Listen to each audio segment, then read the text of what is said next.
I got to talk a little bit about Hawaii. I've been on the phone with the governor coming up here and the senators. And let me say, address that devastating wildfires, some of which are still burning in Hawaii. They've claimed the lives of 99 people so far, and they haven't cleaned things up yet. The deadliest wildfire in more than 100 years. A whole city destroyed. Generations of native Hawaiian history turned into ruin. I've spoken to Governor Josh Green multiple times and reassured him the state will have everything it needs from the federal government. I immediately approved the governor's request for expedited major disaster declaration. That's a fancy word of saying whatever you need, you're going to get. And that'll get aid into the hands of people who desperately need it, who have lost their loved ones, who have lost their homes, their livelihoods, who've been damaged and destroyed. And think about this. All that area they got to plow up. They can't do it now because they don't know how many bodies are there. They don't know what's left.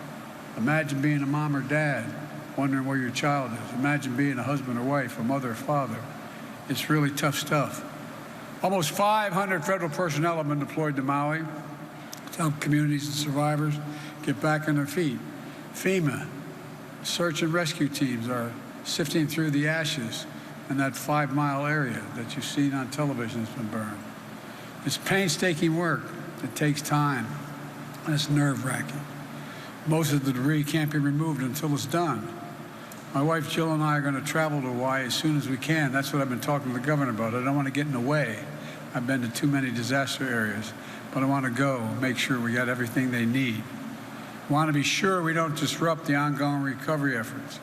FEMA Administrator Griswold, who's the best we ever had, I think, was on the ground this weekend. I just talked to her. She's back in the States.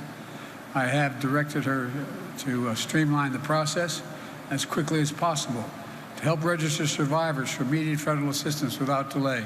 To date, FEMA has approved 50,000 meals, 75,000 liters of water, 500 beds, 10,000 blankets, and as well as other shelter supplies for survivors displaced from their homes. FEMA also authorized one-time payments of $700 per household to folks who've been displaced so they can do the immediate things of just taking care of medications and prescriptions that they so badly need.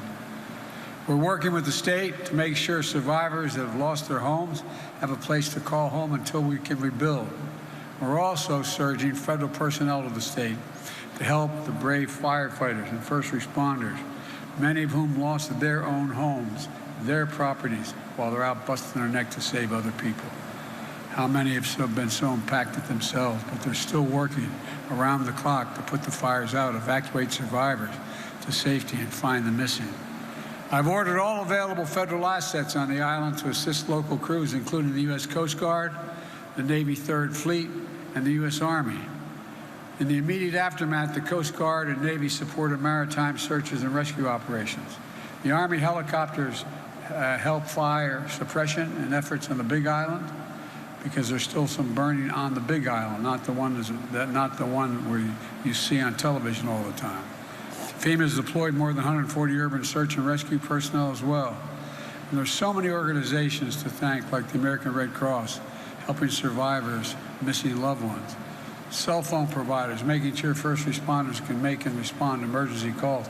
Commercial airlines that have evacuated tens of thousands of people from the island. The list goes on.